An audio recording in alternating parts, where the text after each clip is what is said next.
1980년 5.18 당시 계엄군 등이 저지른 성폭력은 피해자들의 일생을 송두리째 앗아갔습니다. 45년이란 시간이 흘렀지만 이들에 대한 보상은 기대하기 어려운 게 현실인데요.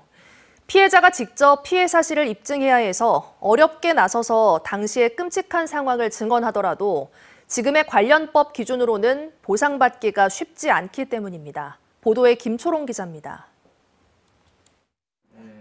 5.18 성폭력 피해자 김선옥 씨가 평일 오전 국립나주병원에 찾았습니다.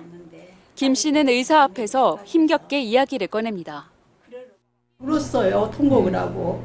내가 5.18이 뭐라고 내 인생을 이렇게 전부 차지하고.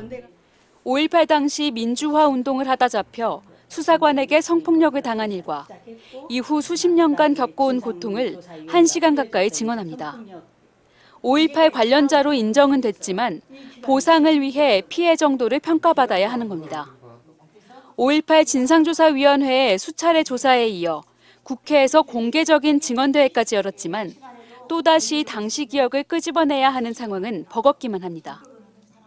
너무 힘들어요. 피해자는 한 번 얘기하기도 힘든 얘기를 계속 자기 머릿속에서 다시 그때의 삶으로 돌아가서 이야기를 해야 되고 그때 여전히 집 밖을 나서는 것조차 힘든 이들이 있는가 하면 최근 한 피해자는 극단적인 선택을 시도하는 등 트라우마가 여전하지만 당사자가 직접 나서는 것 외엔 달리 방법이 없는 겁니다.